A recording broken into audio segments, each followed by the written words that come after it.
Hi everyone, it's Naomie Thompson here, dating and relationship coach, and speaking with Courtney Shand as well, who's also dating relationship coach. And we're talking about ghosting and what to do and how to heal. And we know it feels awful because both of us have experienced it, and we experienced it at similar times. So we just, as we got over it, we got our heads together and just talked about our process, and actually what a powerful process it can be recovering from any kind of traumatic experience. It can be an amazing opportunity for rapid personal growth. And that's just how Courtney and I, as we spoke, didn't we? We just spoke about actually it can feel awful, but there are diamonds in that darkness. And so we really just wanted to share them with everyone. Absolutely. We felt like it was so important because it's something that if we've gone through it as people that study this material and know what to look for, we know that it was going to be so powerful to share these things with people who are also going through that experience. There's something so powerful about not doing it on your own. So that's really what we wanted to kind of put our heads together and consolidate the steps that we took to kind of help ourselves through it and share those with you. Yeah, absolutely. And first, it's to say, we really get it. And we really get that pain, that confusion of going, what happened? That not knowing feeling, that kind of feeling like the rug has just been pulled out from under your feet. And, I just want to say, all of these steps are powerful, but it doesn't take away from if this has just happened to you, the pain that you're going through and the pain, because it is awful. And it kind of brings up all sorts of fears we have about being abandoned, about, being forgotten. All of those fears come up. So yeah, let's go for it. We've got 6 steps. We may well add more. We're free flowing here. So Courtney, what did we come up with first? Yeah. So the first step is to just feel it all in all of its like raw emotion. And this is actually probably the hardest step in my opinion. The rest of them, we really want to get into action and fixing and like just skip over this whole thing. But this is really where the beauty is to just let yourself feel it, let your body feel it, let those emotions run through your whole system so that they don't get kind of stuck and crunchy in your body. And so one of the things that has been really, really helpful is just to be present with it. So when you notice that your heart feels like it is being stomped on, to just notice that feeling, notice the pressure in your chest and that gripping feeling that you get in your stomach and that sinking feeling in your gut and the tendency to want to beat yourself up and kind of tell a story about it. Just notice all of those things and just be with them, just becoming aware of them. It's not something that you want to control or stifle or kind of get in the way of. It's almost it's easy to want to brush those aside, but really giving yourself the space to process it is it's just, that's where the gold is, like Naomi was saying. One of the tools that I really like to use is a tool called tracking. It's really simple. It's just being aware of the sensations that you're experiencing in your body and really allowing yourself to stay in your body. So we can tell these stories and get in our heads about things really easily. And when we've had any kind of trauma, especially anything related to trauma in our attachments, that's the first place that we go. It's kind of like the window shades that you let them up and they just kind of like spin. I always think of that. I can feel it. Like I'll be spinning in my head a little bit. And so what you want to do is to start to sink into your body and let yourself experience the emotional impact and just let it hit you. And that sounds so terrible to say, let it hit you, but really let it kind of be absorbed in your system. It's going to feel like kind of taking you back. And that is so normal. So one thing that I really like to do is actually to lie on the floor to do this. I know that the floor kind of has my back. I'm not going to sink any further, which also sounds kind of strange, but when you're feeling like you're being like hit, having something sturdy on your back feels really supportive.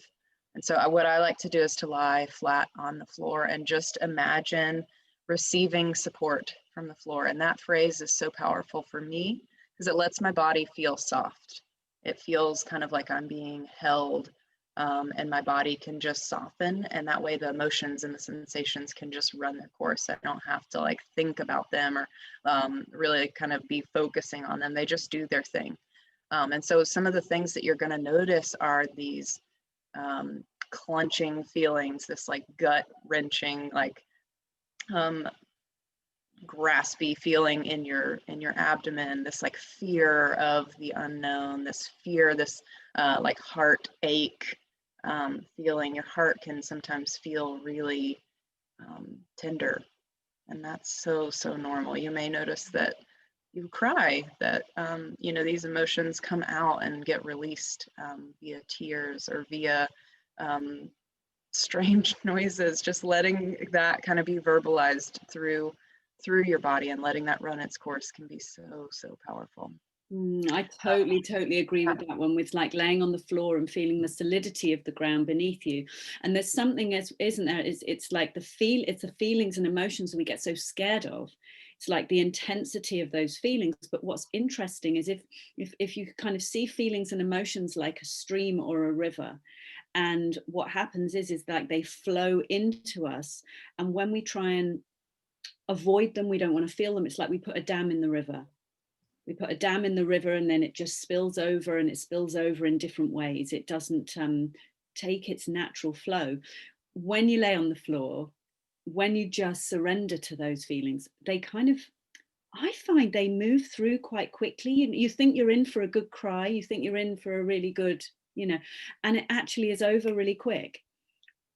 Because it's like the natural course of feelings are to be felt. And what we do is we go, oh, it's an awful feeling. And we go up into our heads, like you said.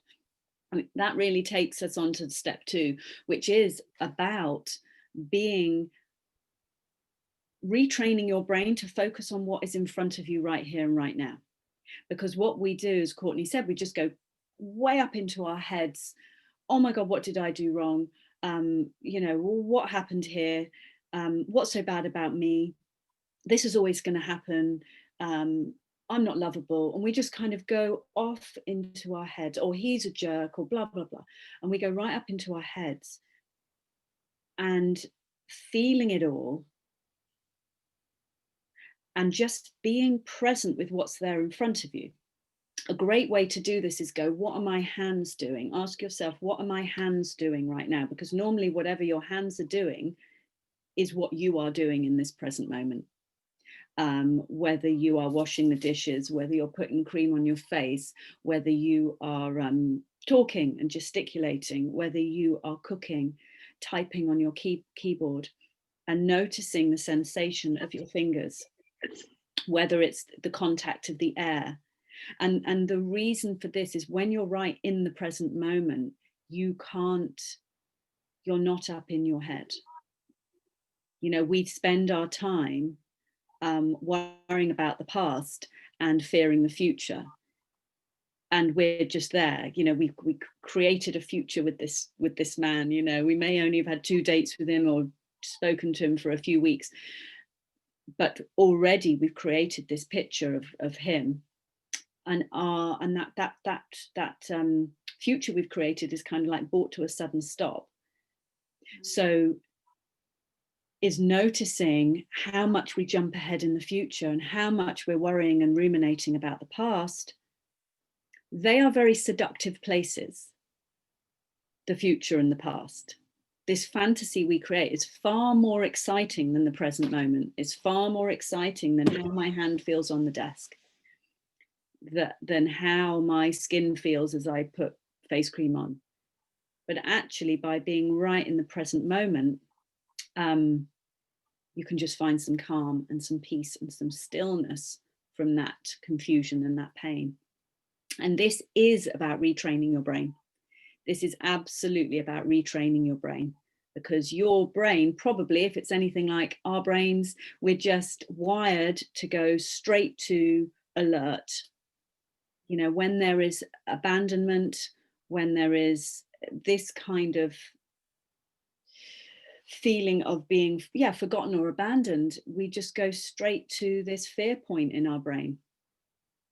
And this is about retraining that and creating new neural pathways to be able to respond in a way that is, it's going to serve you better and cause you less pain.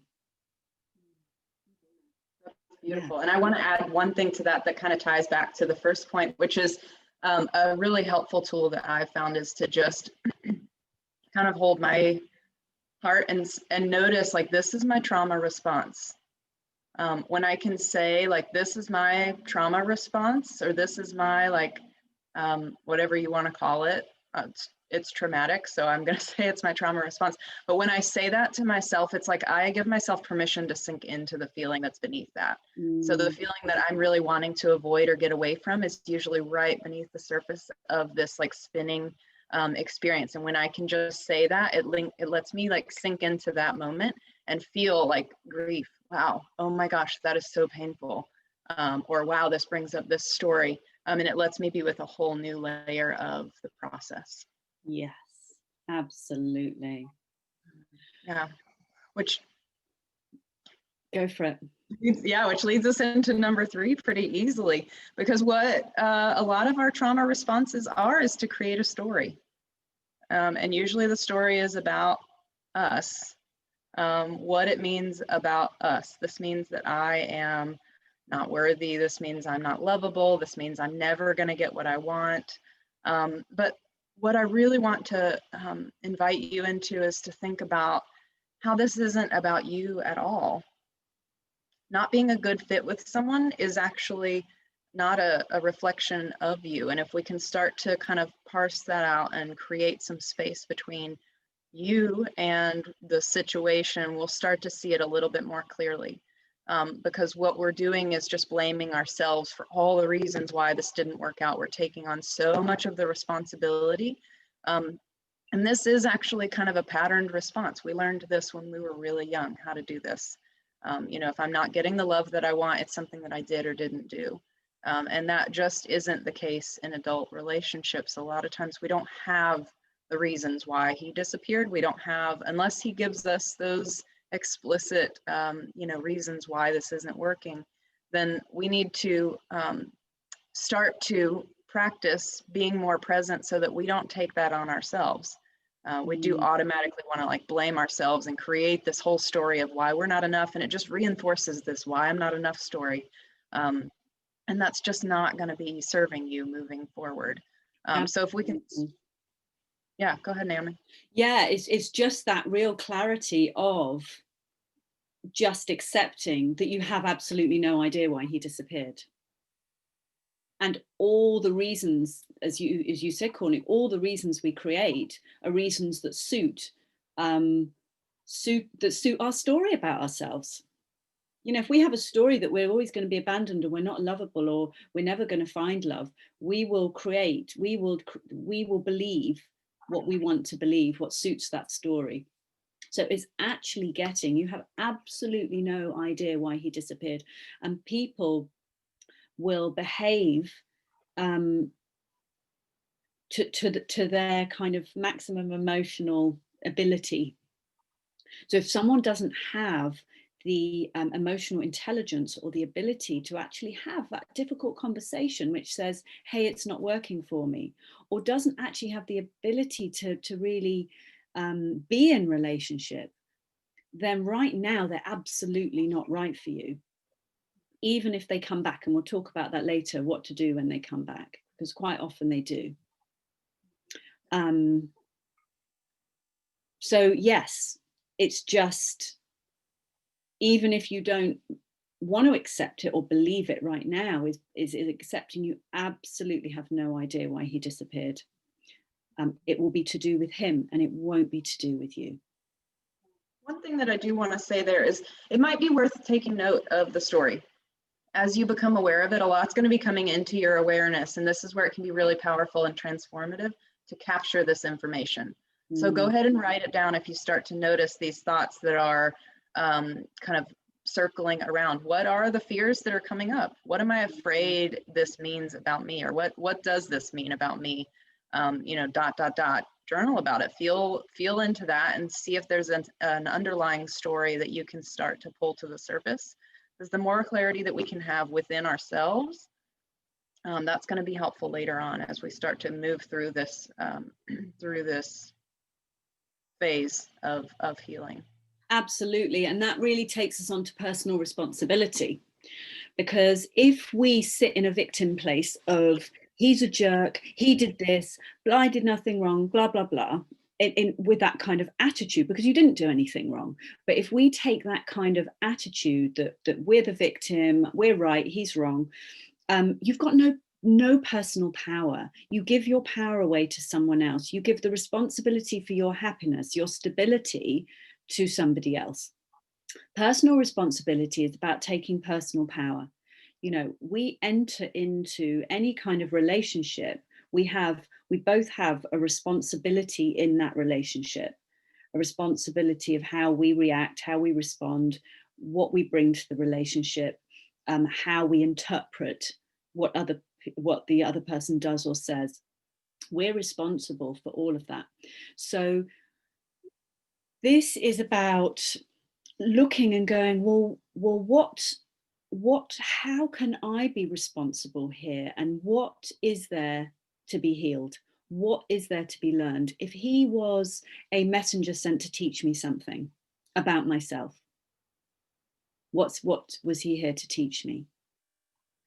And also these wounds, this pain that I'm feeling, because often it's nothing to do with the man. Yes, there are feelings, and nothing to do with actually the ghosting or the man that has ghosted us. It can be to do with wounds from long ago, and experiences we had long ago. There are normal, very natural feelings that come with this kind of ghosting experience, this confusion, this pain. We miss them. We have all this sort of feelings of love and affection. They've got nowhere to go because they normally went to him. We have a habit. We get used to him coming and sending messages and being in touch and seeing him. So there's all of that. But when you're hit in the face with traumatic responses, really beating yourself up, feeling really deeply dreadful, there's normally a trauma from long ago. And wow, this guy has given you the opportunity to heal that. And it's just looking at yourself, and some powerful questions you can ask yourself is, how have I been abandoning myself? Actually, did I focus too much on him and on a relationship that wasn't properly formed yet? Was I putting my happiness in his hands without actually taking responsibility for my happiness? Was I looking to him for approval? Was I looking to him for for affirmation that I was lovable and beautiful? How did I ghost myself? How did I stop stepping up for myself? Had I fallen for an idea of him?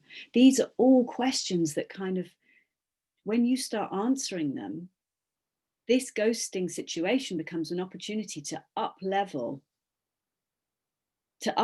yourself, to up level the kind of love and treatment that you attract. So it becomes like this extraordinary opportunity to say, it's the difference between, if you come at it from a victim perspective, he's a jerk, he did this to me, blah, blah, blah, then you will more than likely take this situation into another experience, and you will start then to spot where you're going to be let down. You'll go into your next experiences with the fear, suspicion, and you will be looking for unreliable behavior. You'll be looking for this kind of ghosting behavior, and you'll be onto it. Whereas that's really not going to help you, because it's not going to help you just relax into being open to another relationship. Whereas if you take that personal responsibility, you are going to become stronger on the inside. It's going to build that inner strength. It's going to build your self-esteem. It's going to make you even more realize that you are a woman worthy of sticking around for. Courtney, do you have anything else you wanted to add to that? No, that is so amazing. I think that is that's the key, when you can start to see it as a healing part, or a message. Like when men bring us messages about ourselves, everything, I think Marianne Williamson says, like everything, love brings up everything unlike itself to be healed.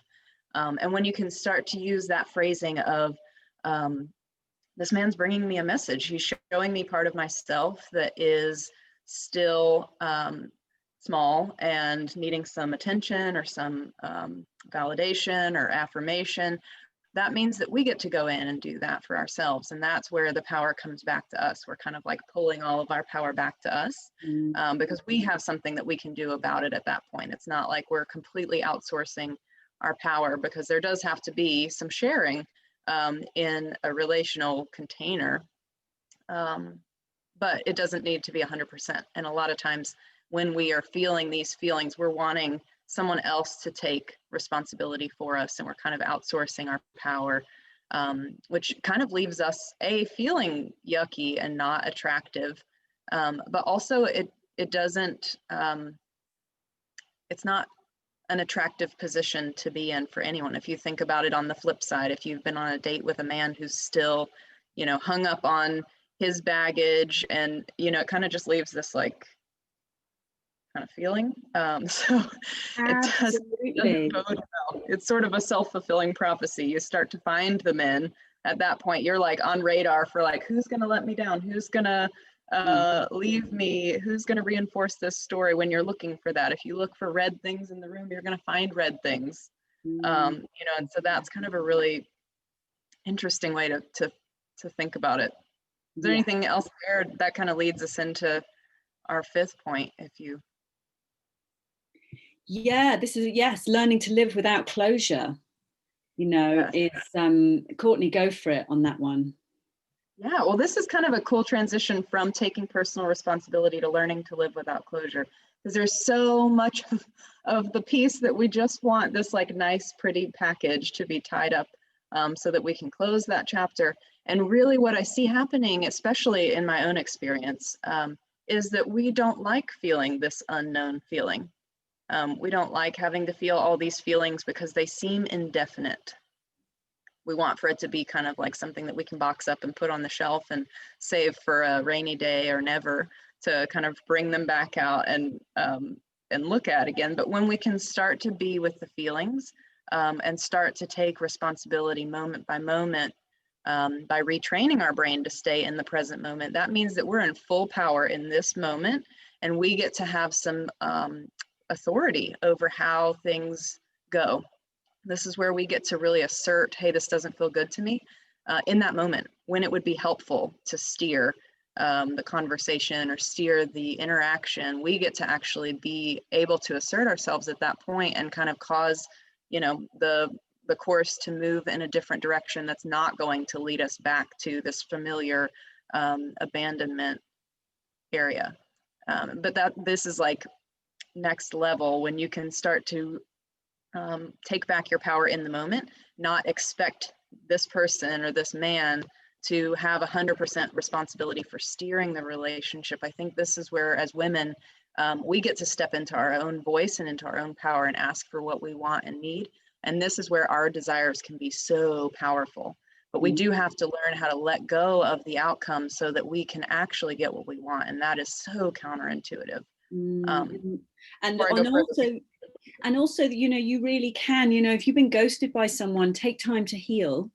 And then it's absolutely okay. There's so much advice saying, you just got to ghost a ghost and just delete him and shut him down and blah, blah. What we're dealing with is another human being, another wounded human being. And if you can really keep that in mind, something can shift for yourself and you can actually get what you want. And if closure is what you're wanting, give it time. And of course, reach out if it feels okay to do that and say, hey, I don't know what happened. It would feel great to know. It would just feel great to know what happened. Can we speak sometime? Yeah. And, you know, there is sometimes you will get, you know, you'll get the response, and you can do that, and it keeps you open. And that's so important here, is keeping an openness. And that takes us to step 6, which is, what if he comes back? Because quite often people do, you know, they disappear, they come back, they text again, they call, whatever, they come back. So we just talked about the steps. It would be so easy, especially if you'd already started sleeping with him, to just jump straight back into where you were. But what's so important here, if he comes back, is absolutely to be warm. Watch yourself wanting to close down. Watch yourself wanting to be guarded. This is about it's not about, oh, I don't want to be too open and not let him in. This is about being open to life, and open to love, and open to learning, and open to experience. So yeah, be warm, be open. Hey, wow, you know, I'm glad you reached out again. But also making sure there is some distance. And by distance, I don't mean like a barrier, but by distance is, notice if you just want to really build the momentum and get the relationship going again. He starts at square one. He's like a brand new man, and he needs to court you again. He needs to win your heart, and it will be harder. If you've been doing all this sort of learning that we've been talking about, and the personal growth, you've kind of up leveled yourself. You know, keep loving your life. Keep doing things that feel good to you. Don't cancel friends for him. You know, really, that is all about such self-respect, such self-care. And you're saying to the world and any man who wants to court you, this is how I love myself. This is how I expect to be loved. Is there something else I wanted to go for, Courtney, but is there anything else on what to do if he comes back? Yeah, well, it kind of, to tie it back to the 5th piece, like, you actually have access to this really beautiful, deep, juicy piece of you. And when you can see it, instead of closure, see it as the gift that he's given you, it's going to help you shift that and reframe that.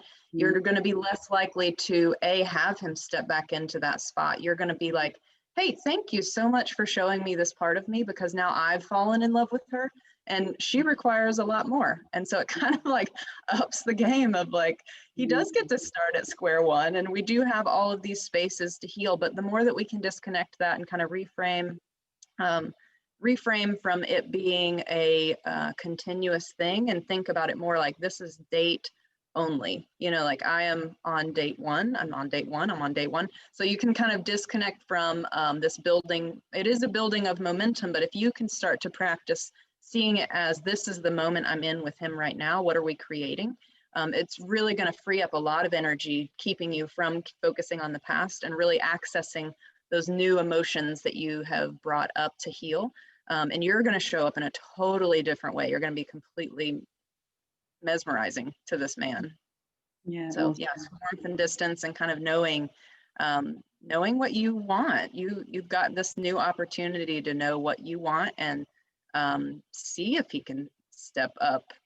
It could be really a fun opportunity to practice some new things. Absolutely. And something I really wanted to add to that, you know, I was reading about this recently, and I love it. It's just about just neuroscience and the chemicals in the brain that are involved in falling in love. And when we meet someone, and the process, and the first is adrenaline. We get this adrenaline rush. We meet someone, and the adrenaline, it can bring out this sort of sexual energy. And adrenaline is really, really, really short-lived. It's like strong, it's intense, it's pow, and we just get this whole rush. And this could be on a first date, or the end of the first date, if you really feel attracted to them, and this adrenaline. Very quickly followed by dopamine. And dopamine is like the reward chemical. So, you know, I'm just learning this. I'm no neuroscience expert, but it just fascinated me. And what I've really noticed with dating is that especially if you create a special ringtone for your guy, you know, he has a different ringtone. when that tone pings, or when the phone pings at all, we get a dopamine hit. We get a reward in our brain. And especially if we've got a special tone for the guy, we get this extra reward in our brain. So when we're ghosted and that stops, what's happening is we've got this addiction to dopamine, and our body starts craving it. And our brain is going, I want more of that, and I'm not getting this dopamine hit and this reward. So an awesome thing to do is to just know that, and know that there's more at play than just our emotions and our thoughts. There's actually chemical reactions happening. And do things that give you dopamine hits. Do things that actually give you really healthy dopamine hits. Like, okay, so I'm not talking about sort of drinking alcohol, eating sweet stuff. All of those things can stimulate the reward center. But, you know, exercise, go and run, go and do whatever exercise you like. There's going to be loads of things. Maybe just stroking your skin, nice body creams, laughing with friends. Those kind of things are going to be great rewards, because what can happen is we can just close down. We can just close down when we've been ghosted and feel like all the light and color has gone out, and it's bringing some light and color. Then the next chemical part is oxytocin, and it's the bonding part. And it may be that when you were ghosted, you were only in the dopamine bit. So there was this reward, these constant rewards lighting up in your brain, but there wasn't that real bonding part where the two of you really bond. So it's just interesting. It's just interesting to know that it's not all about the facts of what happens, what we think about it, what we feel about it. Our brains are also, coming into play. Our biology comes into play, and it just takes a while for that addiction to go. I think that's so important to notice, because when our bodies get activated, like, I don't think that we are taught this, or I was definitely not taught this, and I study physiology. So when our physiology gets activated, there is an actual physical response. And if we're not aware of that, it's almost like that's what's driving, and we're not even in the driver's seat anymore. Our body's just kind of like craving this thing, and it is an addictive process. And so if we don't know that, like, this is what's actually happening, our brain and our body are kind of working together. If we're not aware of that, then we aren't actually able to slow down that train long enough to even notice, what's happening along the way. It's just this like kind of motion. So yeah, that's an incredible point. Absolutely. When you can start to say, like, what was it I was getting from him? And start to bring that to yourself, whether it's the affection, showing yourself affection, whether it's the affirmations, kind of learning to affirm yourself more, propping that part of yourself up, in my experience, has been the piece that's been most helpful, because he actually just showed up as a messenger to help you heal and to help you kind of prop that part of yourself up. And that is where you're going to start seeing these kind of up-leveling effects happen in your life. It's amazing. Yeah, awesome. Thank you, Courtney. Please do anybody leave comments, questions below. We'd love to hear from you, and we will read them all. And thank you, Courtney. Yes, this was so fun. Thanks, Naomie. Thanks, everybody.